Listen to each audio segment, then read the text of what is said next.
Good morning students. I am Atul Rana and I am back with the 6th video lecture for the chapter 1 of class 11th chemistry, that is some basic concepts of chemistry. Okay. So in the last lecture we have discussed the numerical problems related to laws of chemical combination. There are 6-7 laws for the chemical combination: law of conservation of mass, law of constant proportions, law of multiple proportions, law of reciprocal proportions, Avogadro's law, and this Gay-Lussac law of gaseous volumes. So we have done numerical portion up to law of multiple proportion. Today we will be discussing the laws for reciprocal proportion, numerical portion for the laws reciprocal proportion, Avogadro's law, and this Gay-Lussac volume. Clear? So I have written the numerical. मैं तुम्हें पहले भी बोला है कि जब भी numerical attempt करना है तो तीन मेन चीजें हैं which you have to focus. First statement पूरी पढ़ेगे. जब तक स्टेटमेंट तुमने सही से नहीं पढ़ी तो तुम न्यूमेरिकल को कभी अटेम्प्ट नहीं कर पाओगे. You have to study the statement in detail. Okay. Second portion you have to see is after statement you have to start the numerical from the ending. You have to start the numerical from the ending. कि numerical में पूछा क्या है, जो final पूछा होगा वो पहले उठाना है, फिर उसको ढूंढते ढूंढते पीछे आना है. उसके हिंट क्वेश्चन में दिए होते हैं. Third practice. जितनी प्रैक्टिस करोगे किसी टाइप के न्यूमेरिकल्स की तो उतना उसको अटेम्प्ट कर पाओगे. तो स्टार्ट करते हैं. क्वेश्चन देखते हैं. Ammonia contains 82.35% of nitrogen. Ammonia means NH3. उसमें नाइट्रोजन की परसेंटेज कितनी है? 82.35%. हाइड्रोजन की परसेंटेज कितनी है? 17.65%. वाटर कंटेन्स, एक अमोनिया आ गया, दूसरा कंपाउंड आ गया वाटर. वाटर में हाइड्रोजन और ऑक्सीजन से मिलकर बना है. 88.90% ऑक्सीजन है और बाकी बच गया क्या है? हाइड्रोजन है. 11.10. अमोनिया हो गया, वाटर हो गया. तीसरा कंपाउंड कौन सा है? Nitrogen trioxide, NO3. इसमें नाइट्रोजन का परसेंटेज कितना है? 63.15% और सॉरी ऑक्सीजन का परसेंटेज है 63.15 और नाइट्रोजन का परसेंट है 36.85%. ठीक है. ये सारा डाटा अपने पास गिवन है. अमोनिया में नाइट्रोजन और हाइड्रोजन की परसेंटेज दी हुई है, वाटर में हाइड्रोजन ऑक्सीजन की दी हुई है और नाइट्रोजन ट्राइऑक्साइड में नाइट्रोजन और ऑक्सीजन की दी हुई है. अब इस सारे डाटा को देख के हमें बताना है कि this data is in accordance with the law of reciprocal proportion. This data is in accordance with the law of reciprocal proportion. So उससे पहले तुम्हें पता होना चाहिए कि what is law of reciprocal proportion. Okay. So law of reciprocal proportion से कि when two elements A and B combine with the fixed mass of the third element C, so the ratio in which they are combining with the element C will be same or simple multiple of the ratio in which they will combine with each other. Okay. इसमें तीन element कौन से ढूंढ लो. एक nitrogen है. Ammonia में देखो nitrogen hydrogen, water में हाइड्रोजन एंड ऑक्सीजन और नाइट्रोजन ट्राइऑक्साइड में नाइट्रोजन एंड ऑक्सीजन. तो तीन एलिमेंट कौन से हैं इसमें? एक है इसमें नाइट्रोजन, एक है इसमें ऑक्सीजन और एक है हाइड्रोजन. तीन एलिमेंट ढूंढ लिए.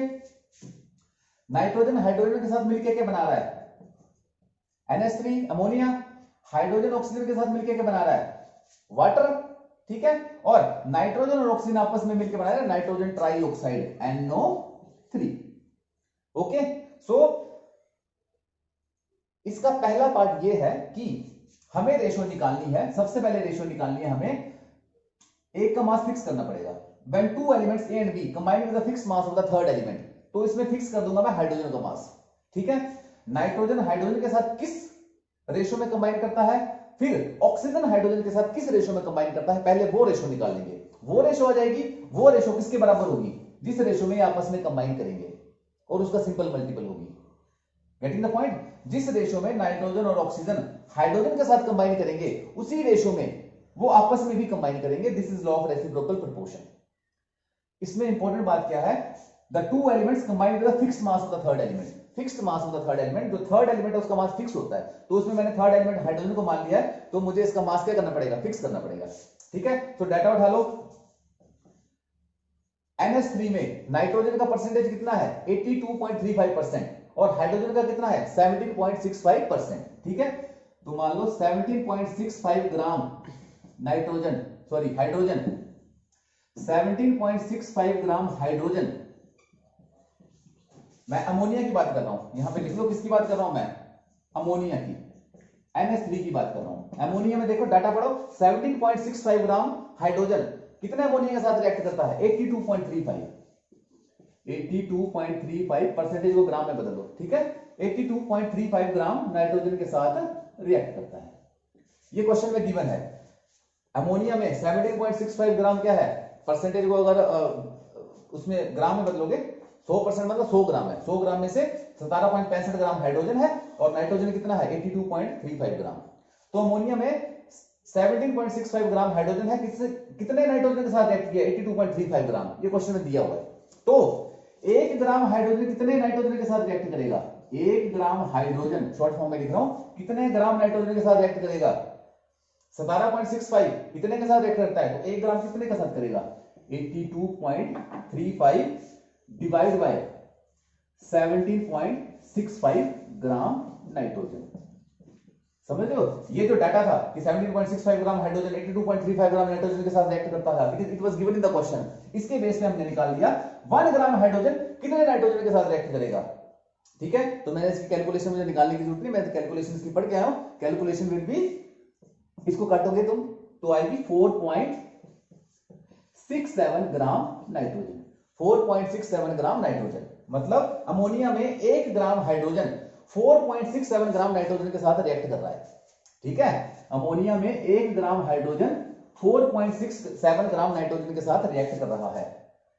अमोनिया में 1 ग्राम हाइड्रोजन, इसका वेट हम 1 ग्राम फिक्स करेंगे, इसका वेट 1 ग्राम फिक्स कर देंगे। 1 ग्राम हाइड्रोजन कितने नाइट्रोजन के साथ रिएक्ट कर रहा है 4.67, हो गया, ये निकाल लिया। इसको मैं यहां पे शॉर्ट फॉर्म में लिख देता हूं, साइड में लिख देता हूं, साइड में लिख देता हूं, मेरे पास स्पेस कम है। अमोनिया में एक टेबल और बना देता हूं मैं। अमोनिया में NH3 में NH3 में अमोनिया में 1 ग्राम हाइड्रोजन कितने ग्राम नाइट्रोजन के साथ है 4.67 ग्राम नाइट्रोजन के साथ रिएक्ट कर रहा है, ये मैंने निकाल लिया। ठीक है, अब मैं दूसरे की तरफ चलता हूं, जब हाइड्रोजन और ऑक्सीजन आपस में रिएक्शन करेंगे। अब मैं बात करता हूं किसकी, वाटर की, इन H2O। अब मैं बात करूंगा किसकी, वाटर की, H2O। ठीक है, H2O का डाटा देखो, H2O पढ़ो वहां पे, water contains 88.90% of oxygen and 11.10% of hydrogen.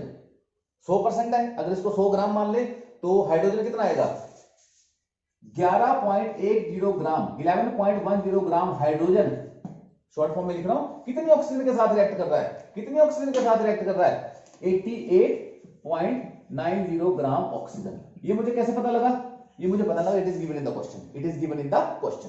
So 1 gram hydrogen, 1 gram hydrogen कितने नाइट्रोजन के साथ रिएक्ट करेगा, जैसे पिछला पार्ट में तुमने किया था, अगर 11.10 ग्राम 88.90 ग्राम ऑक्सीजन के साथ रिएक्ट कर रहा है तो 1 ग्राम किसके साथ रिएक्ट करेगा 88.90 डिवाइड बाय 11.10 ग्राम ऑक्सीजन, इसके साथ रिएक्ट करेगा। वैसी कैलकुलेशन मेरे को पता है, तुम काटोगे तो आएगा 8.01 ग्राम ऑक्सीजन, काट का आएगा 8.01 ग्राम ऑक्सीजन, समझ गए। सो मैंने किसका मास फिक्स कर दिया, हाइड्रोजन का। यहां पे भी 1 ग्राम हाइड्रोजन किसके साथ रिएक्ट कर रहा है 4.67 ग्राम नाइट्रोजन के साथ। यहां पे वाटर में देखो H2O, वाटर में 1 ग्राम हाइड्रोजन अभी कैलकुलेट कर लिया, कितने ग्राम ऑक्सीजन के साथ रिएक्ट कर रहा है 8.01 ग्राम ऑक्सीजन के साथ। रेसिप्रोकल प्रोपोर्शन में 1 का मास तुम्हें फिक्स करना पड़ता था, वहां पे फिक्स नहीं किया, तो मैंने इसका 1 ग्राम हाइड्रोजन को मैंने फिक्स कर दिया। यहां भी हाइड्रोजन 1 ग्राम कर दी, अमोनिया में, वाटर में भी मैंने क्या किया, हाइड्रोजन क्या कर दी 1 ग्राम कर दी। ठीक है, अमोनिया में 1 ग्राम हाइड्रोजन 4.67 ग्राम नाइट्रोजन के साथ रिएक्ट कर रही है, और यहां पे वाटर में 1 ग्राम हाइड्रोजन 8.01 ग्राम ऑक्सीजन के साथ रिएक्ट कर रही है। ठीक है, अब इनकी रेशो निकाल लो, रेशो कैसे निकलेगी, okay, the ratio in which 2 elements combine with the fixed mass of third element, इसकी रेशो निकालो, इसका तो मास फिक्स है, रेशो निकाल लो। रेशो किसकी आएगी, रेशो कितनी आएगी, रेशो कितनी आएगी इनकी, रेशो देखो, इसका तो मास फिक्स है, इसको देखना नहीं है। रेशो कितनी आएगी इस केस में, नाइट्रोजन और किसकी, नाइट्रोजन और ऑक्सीजन की क्या रेशो आएगी, जिसमें नाइट्रोजन और ऑक्सीजन कंबाइन कर रहे हैं 4.67 डिवाइड बाय 8.01। ओके, इसको काटोगे तो 1 और 1.72 आएगा, ऑलमोस्ट 1/1.72। मुझे कैलकुलेशन पता, तुम काट के देखो तो इतना आंसर आएगा। तो रेशो क्या आ गई 1:1.72, गेटिंग द पॉइंट, रेशो आ गई 1:1.72। 2 रेशो निकालनी है अपने को, एक रेशो कौन सी निकालनी है, when 2 elements combine with the fixed mass of third element, वो वाली रेशो किसके बराबर होगी? When they will combine with each other. अब जब आपस में कंबाइन करेंगे उसकी रेशियो निकालेंगे, वो या तो इसकी बिल्कुल बराबर आ जाएगी या इसका सिंपल मल्टीपल होगी। अगर ऐसा आ गया, so this law is in accordance with the law of reciprocal proportion, this data is in accordance with the law of reciprocal proportion. समझ रहे बात को? तो हमें पहले एक का मास फिक्स कर ले, एक का मास फिक्स करके रेशियो निकालनी है, फिर आपस में जब ये कंबाइन करेंगे तो उसकी रेशियो निकालनी है। एक रेशियो तो आ गई 1:1.72, ठीक है, इसको मैं साइड में लिख देता हूं। एक रेशियो क्या आ गई? एक रेशियो कौन सी आ गई? NH3 और H2O, इसकी रेशियो कितनी आ गई? 1:1.72। ये हमने न्यूमेरिकल कर लिया, ये प्रूव कर दिया, ये आ गई इसकी रेशियो आ गई। अमोनिया और वाटर एक दूसरे के साथ 1:1.72 रेशियो में कंबाइन है। ओके, अब हमें देखना है कि नाइट्रोजन और ऑक्सीजन क्या बनाते हैं? NO3। आपस में जब ये कंबाइन हो रहे हैं तो इनकी कॉम्बिनेशन रेशियो बाय मास कितनी है? तो देखो इसमें क्या डाटा दिया हुआ है, नाइट्रोजन का मास कितना है। अब बात करेंगे इन नाइट्रोजन ट्राइऑक्साइड NO3 की बात करते हैं, तो उसमें नाइट्रोजन का मास कितना है? दिस contains 63.15 ग्राम ऑक्सीजन और 36.85 दिस नाइट्रोजन है 36.85 और ऑक्सीजन है 63.15। तो इनकी रेशियो क्या आएगी? रेशियो ऑफ कॉम्बिनेशन, रेशियो क्या आएगी? इसमें मास फिक्स करने की जरूरत नहीं, सीधी रेशियो निकाल दो। नाइट्रोजन का कितना दिया हुआ है? नाइट्रोजन का दिया हुआ है 36.85। ओके, मास मान लिया मैंने, इसका परसेंट को मास में मान लिया, 100% में से आया है तो 100 ग्राम मान लिया, तो 36.85 ग्राम क्या होगा? दिस नाइट्रोजन होगा, rest will be nitrogen. Nitrogen का मास कितना दिया है? 63.15। ठीक है, इनको काटोगे तो तुम्हारे पास आंसर आ जाएगा 1:1.72, 1:1.72। ओके, सो जिस रेशो में नाइट्रोजन और ऑक्सीजन आपस में कंबाइन कर रहे हैं, किस रेशो में कंबाइन कर रहे हैं? ये 1:1.72। जिस रेशो में नाइट्रोजन और ऑक्सीजन आपस में कंबाइन करेंगे उसी रेशो में ये हाइड्रोजन के साथ भी कंबाइन करते हैं। जब ये हाइड्रोजन के साथ कंबाइन करते हैं तो क्या बनाते हैं? NH3 और H2O। NH3 और H2O की रेशो निकालो, कितनी आती है? 1:1.72। जिस रेशो में नाइट्रोजन और ऑक्सीजन हाइड्रोजन के साथ कंबाइन करेंगे उसी रेशो में आपस में भी कंबाइन करेंगे। तो हाइड्रोजन के साथ किस रेशो में कंबाइन किए? ये हाइड्रोजन के साथ मिलकर NH3 बनाया, ऑक्सीजन ने हाइड्रोजन के साथ मिलकर वाटर बनाया, इन दोनों की रेशो निकाली, कितनी आई? 1:1.72। फिर आपस में इनकी रेशो निकाली तो वो भी कितनी आई? 1:1.72। This is the statement of law of reciprocal proportion. Clear? Now I am back with the second numerical on this law of reciprocal proportions. Okay, तो यहां पे देखो, first is the statement, carbon dioxide contains this much of carbon, carbon disulphide contains this much of carbon and sulphur dioxide contains this much of this sulphur. Okay, so पहले तो पूछा है कि ये सारा का सारा डाटा पढ़ लो। ठीक है, पूछा है कि is this data in accordance with the law of reciprocal proportion और नॉट। पहले तो तीन एलिमेंट ढूंढ लो कौन से हैं। एक कार्बन दिख रहा है, एक ऑक्सीजन दिख रहा है, एक सल्फर दिख रहा है, तीन ही दिख रहे हैं। एक दिख रहा है आपको सल्फर, ऑक्सीजन और कार्बन। ठीक है, जब कार्बन सल्फर के साथ ट्रीट किया CH2, carbon disulphide, carbon oxygen के साथ किया तो CO2 कार्बन डाइऑक्साइड, और जब सल्फर और ऑक्सीजन आपस में किए तो SO2 सल्फर डाइऑक्साइड। बन गया, ट्रायंगल बन गया। अब when two elements combine with the fixed mass of third element, so the ratio in which they do so is either the same or some simple multiple of the ratio in which they combine with each other। तो हमें इसका mass fix करना है, carbon का मास क्या करना है? Fix करना है। फर्स्ट कंपाउंड ले लो, कार्बन डाइऑक्साइड CO2। ठीक है, CO2 यहां पे देखो बना दो डाटा लिखने के लिए, एक मैं मोड छोड़ रहा हूं, डाटा लिख देंगे यहाँ पे। ठीक है, फर्स्ट कंपाउंड ले लिया हमने CO2। Law of reciprocal proportion में बोलता है कि when two elements combine with the fixed mass of third element, तो थर्ड एलिमेंट का मास अपने को फिक्स करना पड़ता है, तो कार्बन का मास फिक्स करना पड़ेगा इस केस में भी और इस केस में भी। CH2 और CO2 में कार्बन का मास एक समान होना चाहिए, फिक्स होना चाहिए, तब जाकर क्वेश्चन सॉल्व होगा। तो कार्बन डाइऑक्साइड में देखो 27.2% कार्बन है, ग्राम में चेंज कर दिया, 100% को मैंने मान लिया 100 ग्राम था, तो 27.27 ग्राम क्या है? कार्बन है। तो फिर इसमें से 100 में से अगर ये कार्बन है तो इसमें से ऑक्सीजन कितना होगा? 100 में से 27.27 माइनस कर लो, कितना आएगा? 72.73 ग्राम क्या आएगा इसमें? ऑक्सीजन आ जाएगा। 100 ग्राम में अगर 27.27 ग्राम क्या है, कार्बन है, तो 72.73 ग्राम क्या है, ऑक्सीजन आएगा। अब इसका मास फिक्स करना पड़ेगा कार्बन का, तो 1 ग्राम कार्बन में कितना ऑक्सीजन होगा, 72.73 divide by 27.27 gram oxygen. Carbon dioxide में 27.27 ग्राम कार्बन कितने ऑक्सीजन के साथ रिएक्ट करता है, इतने के साथ, तो 1 ग्राम कितने के साथ करेगा, डिवाइड कर दो, आंसर आएगा काट के 2.66 ग्राम ऑक्सीजन, 2.66 ग्राम ऑक्सीजन। ठीक है, इतने के साथ रिएक्ट करेगा। कार्बन डाइऑक्साइड फिर से समझा रहा हूं, डाटा देखो क्या दिया है, 27.27 ग्राम कार्बन है कार्बन डाइऑक्साइड में, तो ऑक्सीजन कितना बच गया, इतना बच गया, तो 27.27 ग्राम कार्बन इतने ऑक्सीजन के साथ रिएक्ट कर रहा है, तो 1 ग्राम कार्बन कितने ऑक्सीजन के साथ रिएक्ट करेगा, डिवाइड करके देख लो, उतने ऑक्सीजन के साथ रिएक्ट करेगा, उतने ऑक्सीजन के साथ रिएक्ट करेगा। क्लियर है, ठीक है, हो गया। तो फर्स्ट डाटा आ गया, कार्बन डाइऑक्साइड का डाटा क्या आ गया, डाटा देख लो, कार्बन डाइऑक्साइड का 1 ग्राम कार्बन कितने के साथ रिएक्ट कर रहा है, 2.66 ग्राम ऑक्सीजन के साथ रिएक्ट कर रहा है, एक डाटा आ गया।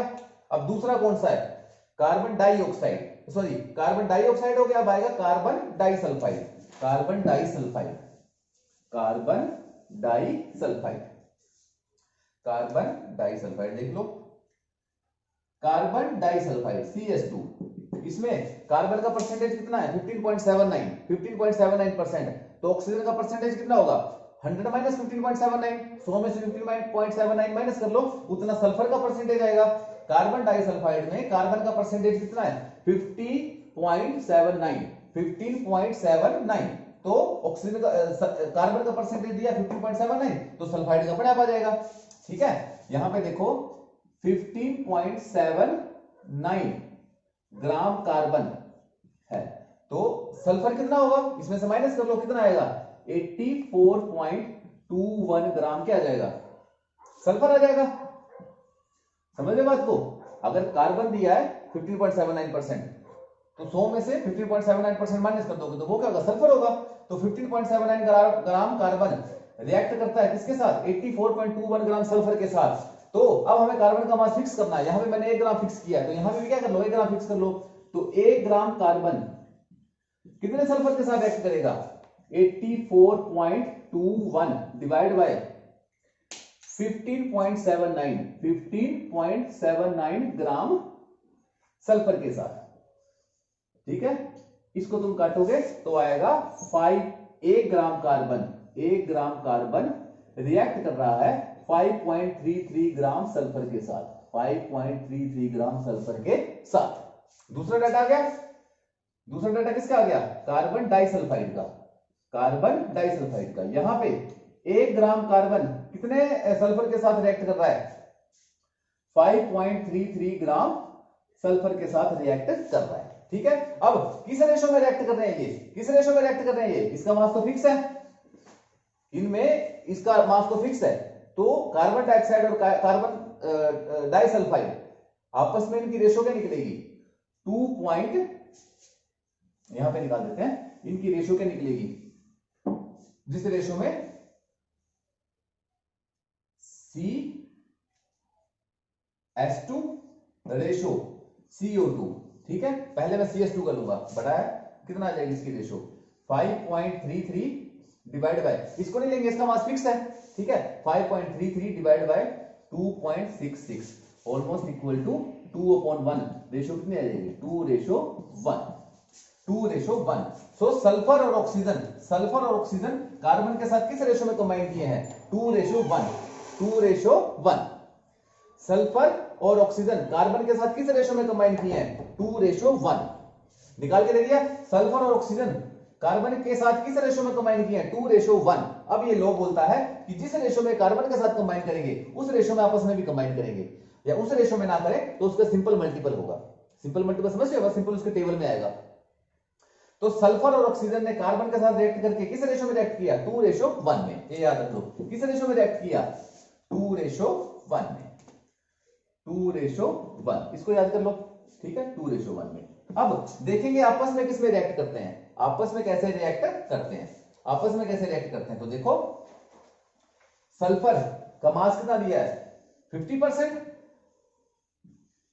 ऑक्सीजन का मास कितना होगा, सल्फर डाइऑक्साइड में डाटा पढ़ो, वहां पे दिया सल्फर डाइऑक्साइड में 50% सल्फर है, तो ऑक्सीजन कितना होगा, वो भी 50% होगा, तो दोनों की रेशियो निकालेंगे तो क्या आएगा 50 डिवाइड बाय 50, मतलब 1 डिवाइड बाय 1, तो रेशियो आई 1:1। सल्फर और ऑक्सीजन आपस में 1:1 में कंबाइन कर रहे हैं और कार्बन के साथ ये 2:1 में कंबाइन कर रहे हैं। अब रेशियो इक्वल नहीं है, अब रेशियो इक्वल नहीं है, ये वाली रेशियो इक्वल नहीं है, but 2/1 is not equal to 1/1। पर ये लॉ बोलता है आइदर इस रेशियो में वो कार्बन के साथ कंबाइन किए हैं और इस रेशियो में सल्फर और ऑक्सीजन आपस में कंबाइन किए हैं, इस रेशियो में वो किसके साथ कंबाइन किए हैं, कार्बन के साथ, और इस रेशियो में वो आपस में कंबाइन किए हैं। It will both the ratios will either B same और सिंपल मल्टीपल, सिंपल मल्टीपल होंगी, जैसे 1:2, ओके 1:1 सिंपल मल्टीपल आ गया, जरूरी नहीं दोनों एक समान हो, सिंपल मल्टीपल हो। तो सिंपल मल्टीपल का मतलब है कि उसके टेबल में आते हैं, जैसे 4 2 का सिंपल मल्टीपल है, जबकि 3 2 का सिंपल मल्टीपल नहीं है। 2 के सिंपल मल्टीपल कौन से हो गए, 4 6 8 10, these are the simple multiples of 2, सीधा सीधा मल्टीप्लाई डिवाइड हो जाते हैं, ठीक है। और जो जैसे 3 आ गया 5 आ गया 2 के टेबल में सीधे मल्टीपल नहीं है, तो वो सिंपल मल्टीपल नहीं होते हैं। 2 हो गया 4 हो गया 6 हो गया 8 10 12, these are the simple multiples of 2। समझ बात को। उसी तरीके से यहां पे क्या है अपने पास, सल्फर और ऑक्सीजन कार्बन के साथ किस रेशियो में कंबाइन किए, 2/1 में, और आपस में कैसे कंबाइन किए, 1:1 में। ये दोनों एक दूसरे के बराबर तो नहीं है, बट सिंपल मल्टीपल तो है, 1 के टेबल में 2 आता ना, तो आइदर दोनों की रेशियो बराबर होगी या सिंपल मल्टीपल होगा। तो इस तरीके से we have proved that this data was in accordance with law of reciprocal proportions. Mainly the numerical portion is covered from these 3-4 laws only. Gay-Lussac law of gaseous volume और उसमें से Avogadro law में से ज्यादा numerical आते नहीं है, so these you can practice by yourself, very easy numericals are there, और कोई ज्यादा difficult है नहीं, ज्यादा पूछे जाते हैं। अब now we will move towards our next topic, that is Dalton atomic theory. That is Dalton atomic theory. Our next topic is Dalton atomic theory. Okay इस टॉपिक के बारे में पढ़ेंगे। ये this topic you have covered in 9th class also, okay, so we will explain this topic little bit in details.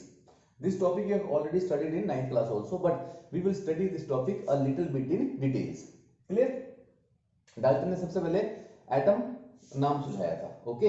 He said that matter is made up of very small particles, okay, and the smallest particle of matter and the smallest particle of matter, matter समझते हो, सब कुछ matter है, feelings को छोड़ के सब कुछ मैटर है, okay. he said that matter is composed of very small particle and the smallest particle of matter is called as atom, which is indivisible, मतलब एटम को तोड़ा नहीं जा सकता, ठीक है।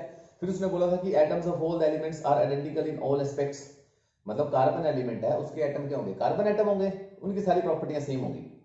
बट आज हम जानते हैं कि एटम को डिवाइड किया जा सकता है, atom can be divided into electrons, protons and neutrons, okay. Carbon के 3 एटम्स हैं, ओके, 3 आइसोटोप्स हैं, one has the mass number 12, one has the mass number 13, one has the mass number 14, मतलब कि एक एलिमेंट के सारे एटम सेम भी नहीं हो सकते। So there are 2 theories now, Dalton atomic theory जो उसने पहले दी थी, ठीक है, firstly we will study that theory. उसके बाद उसमें थोड़ा सा चेंज आया, जैसे जैसे न्यू एक्सपेरिमेंट्स हुए, we have come to know about lot of things, like उस टाइम पे उसको पता नहीं था कि एटम से छोटा इलेक्ट्रॉन प्रोटॉन न्यूट्रॉन हो सकता है। Later this J Thomson, Chadwick, okay, these discovered electrons, protons, neutrons, okay. So धीरे धीरे जैसे जैसे एक्सपेरिमेंट होते गए, डाल्टन की थ्योरी पे थोड़े से क्वेश्चन मार्क लगते गए, तो थोड़ा सा हमने फिर डाल्टन एटॉमिक थ्योरी के बाद we will study the modern atomic theory या मॉडर्न डाल्टन एटॉमिक थ्योरी, इसमें थोड़ा सा चेंज करके मॉडर्न एटॉमिक थ्योरी बनाई है। We will study both the theories, okay. So इसके 4-5 पॉइंट है, मैं पढ़ा देता हूं। फर्स्ट पॉइंट, डाल्टन ने क्या बोला, matter is made up of, matter समझते, सॉलिड लिक्विड गैस सब कुछ, matter is made up of extremely, matter is made up of extremely small particles, matter is made up of extremely small particles called atoms, okay, उसने बोला कि दुनिया में जितना भी मैटर है वो किससे बना है, एटम से बना है, ठीक है।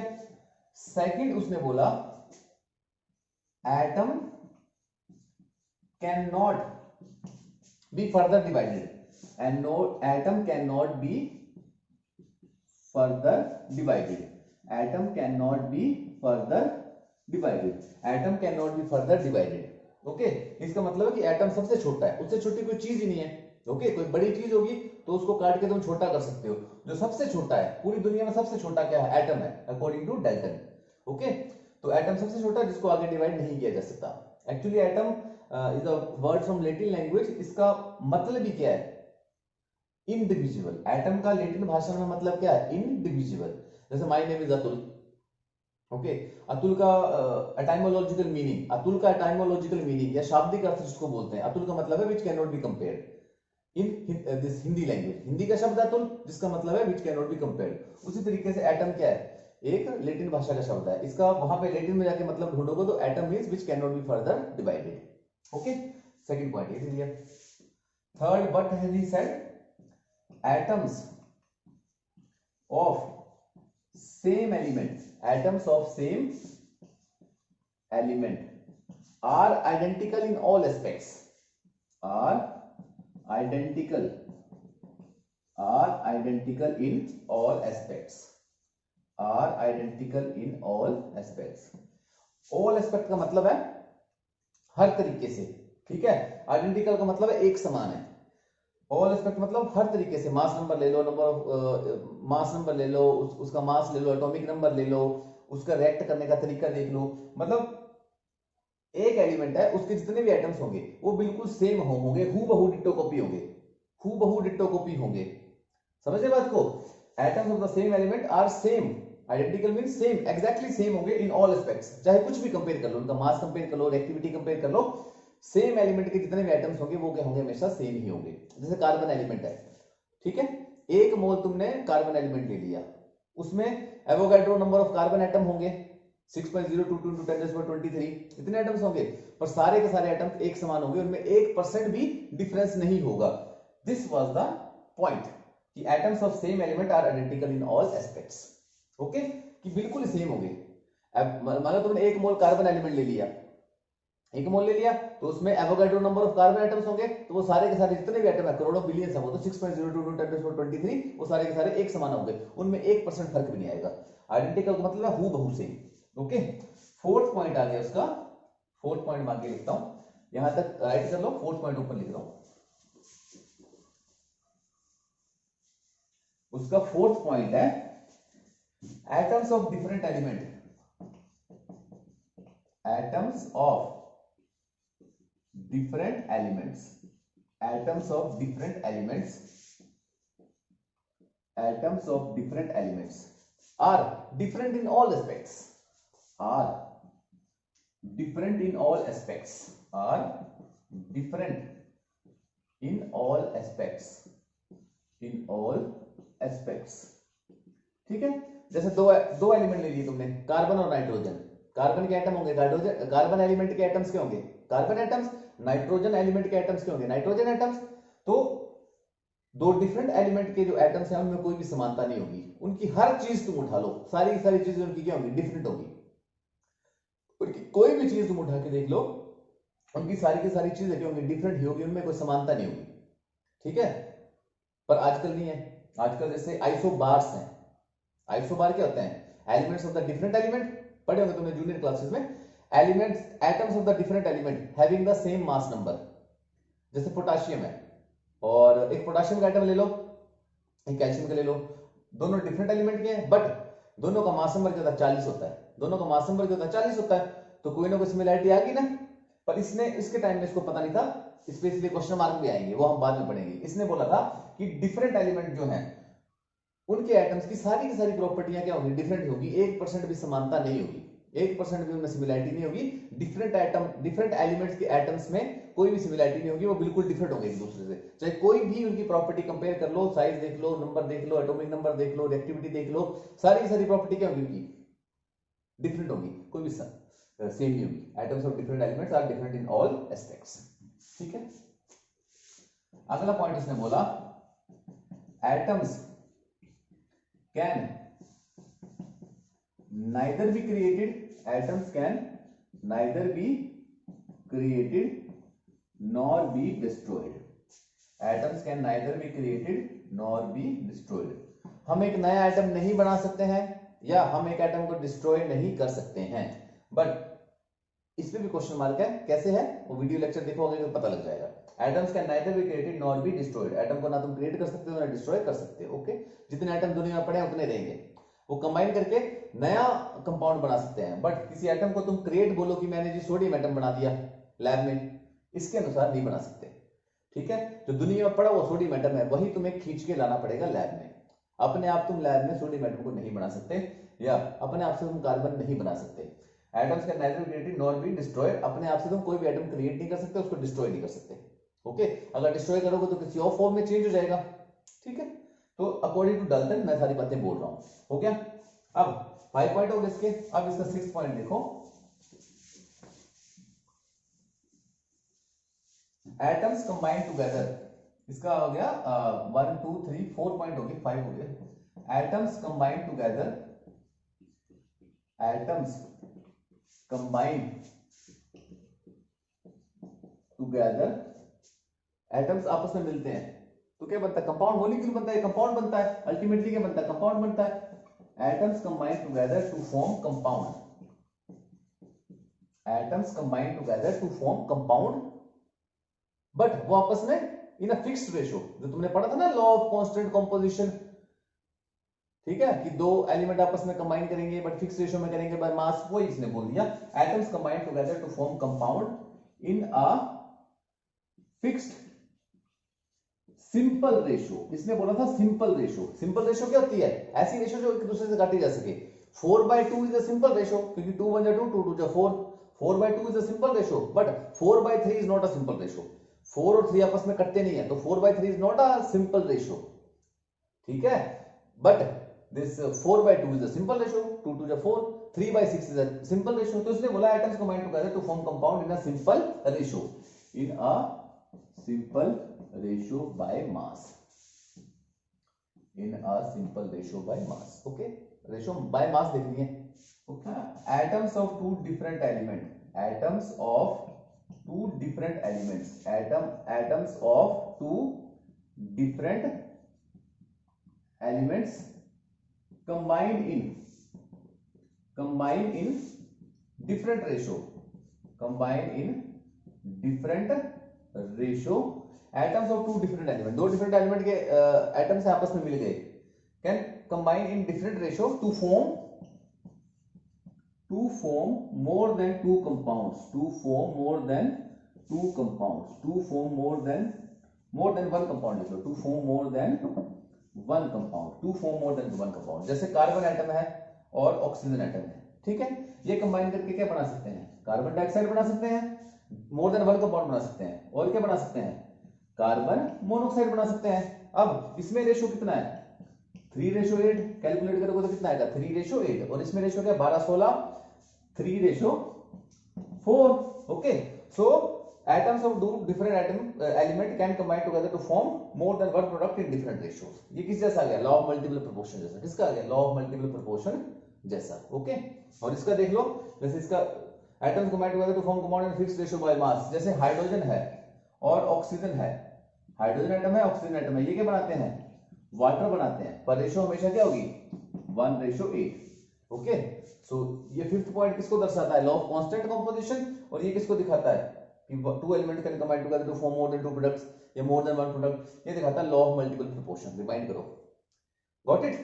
सो this was like that. So these were the few important points which were mentioned in Dalton atomic theory. Atom सबसे छोटा है, same element, atoms are identical, different element, atoms are different। okay, atom combine together in a fixed ratio to form compound, atoms of two different elements can combine together to form more than one compound in different ratios। वो सारे के सारे point हमने क्या कर लिए, discuss कर लिए। ठीक है, atom can neither be created nor be destroyed, हो गया law of conservation of mass. Clear. अब इसमें देखो ऑब्जेक्शन क्या आई, फर्स्ट आई कि atom is indivisible, atom is divisible, atom is divisible. अब ये मैं तुम्हें क्या पढ़ा रहा हूं, मॉडर्न एटॉमिक थ्योरी। क्या पढ़ा रहा हूं तुम्हें, modern atomic theory, Dalton atomic theory से निकली है। Now we are doing modern atomic theory. ये किससे निकली, डाल्टन एटॉमिक थ्योरी से निकली, उसको थोड़ा बहुत चेंज करके आ गई है। तो इसका फर्स्ट पॉइंट क्या, एटम इज डिविजिबल। ठीक है, डाल्टन ने क्या बोला था कि, याद करो सेकंड पॉइंट था उसका, डाल्टन ने बोला था कि atom can not be further divided, but now we know that atom can further be divided into electrons, protons, उससे छोटे हैं, and neutrons, ओके। इलेक्ट्रॉन को भी आगे डिवाइड किया जा सकता है, इलेक्ट्रॉन में, प्रोटॉन में और न्यूट्रॉन में। ओके, सो इसका फर्स्ट पॉइंट मॉडर्न थ्योरी का आ गया कि एटम्स इज डिविजिबल। ठीक है, सेकंड पॉइंट इसका देखें, आइसोटोप्स, आइसोटोप्स। ठीक है, डाल्टन ने क्या बोला था कि atoms of the same element are same in all respect, कि सेम एलिमेंट के एटम्स बिल्कुल सेम होंगे, आइडेंटिकल होंगे। आइडेंटिकल मतलब होता है 1% फर्क ना होना। ठीक है, बट आइसोटोप के बाद क्या पता लगा, कार्बन का 3 आइसोटोप है। ये तीनों कार्बन किसके हैं, कार्बन एलिमेंट के हैं। ये तीनों एटम किसके हैं, कार्बन एलिमेंट के हैं। बट एक का मास नंबर 12, एक का मास नंबर 13, एक का मास नंबर 14 है। तो atoms of the same element can be different. उसने बोला था कि atoms of the same element can not be different, but atoms of the same element can be different. ये आ गया। ये जैसे आइसोटोप, हाइड्रोजन के ले लो,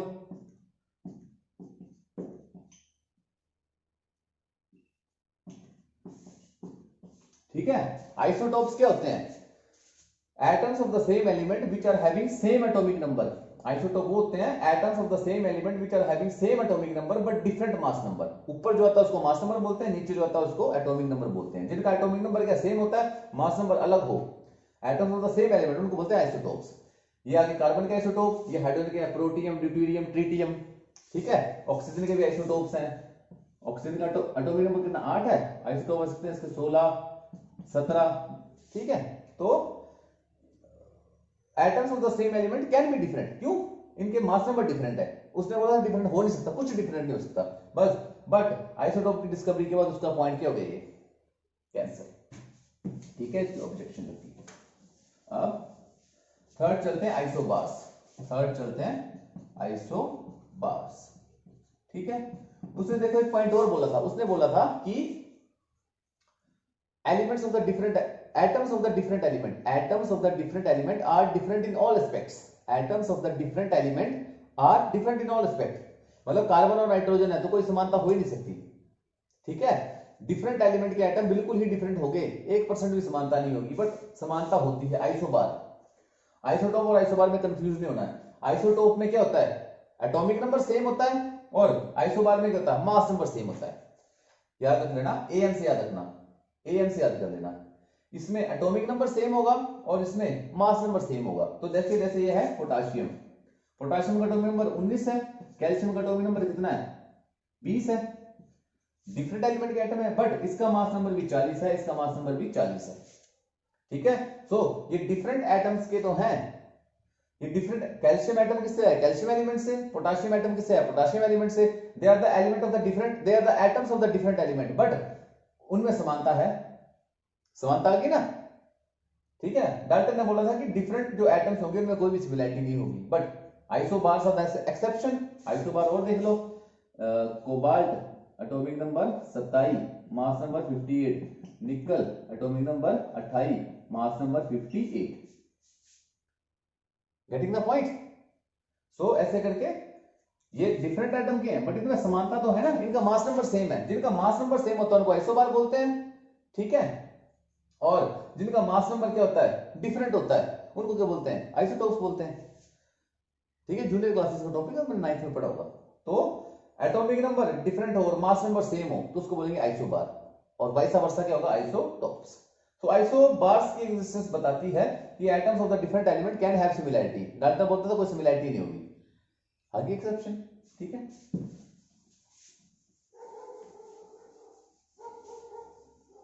आगे ना सिमिलरिटी, आगे चलो। ओके, आइसोबार आ गया, गलती से मिटा दिया। फोर्थ आ गया ट्रांसम्यूटेशन। फोर्थ क्या आ गया? ट्रांसम्यूटेशन। ठीक है, अब इसको देखो होता क्या है। नाइट्रोजन क्या है? नाइट्रोजन का मास नंबर 14, सॉरी, और एटॉमिक नंबर 17। जब इसको अल्फा रेस के साथ ट्रीट करेंगे, किसके साथ ट्रीट करेंगे? अल्फा रेस के साथ। ठीक है, मैं डिटेल में नहीं जा रहा हूं। नाइट्रोजन को जब तुम अल्फा रेस के साथ ट्रीट करोगे तो ये किसमें कन्वर्ट हो जाता है? ऑक्सीजन में। किसमें कन्वर्ट हो जाता है? ऑक्सीजन में।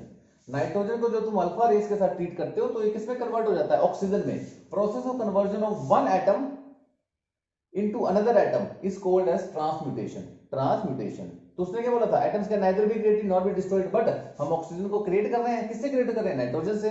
तो उसका वो वाला पॉइंट भी किया जाता था, शक के दायरे में आ जाता था, that atoms can neither be created nor be destroyed, they can be created। Okay, जैसे नाइट्रोजन से हमने ऑक्सीजन बनाना था, अल्फा रेस के साथ ट्रीट कर दिया, ऑक्सीजन बन गया, प्रोसेस नोन एज ट्रांसम्यूटेशन। ठीक है, ये हो गया। इसको मैं इरेज कर रहा हूं। ठीक है, तो ये मेन इसके सारे के सारे पॉइंट आ गए मॉडर्न एटॉमिक थ्योरी के। डाल्टन एटॉमिक थ्योरी के कौन से पोस्टुलेट है जो लॉज को बताते हैं?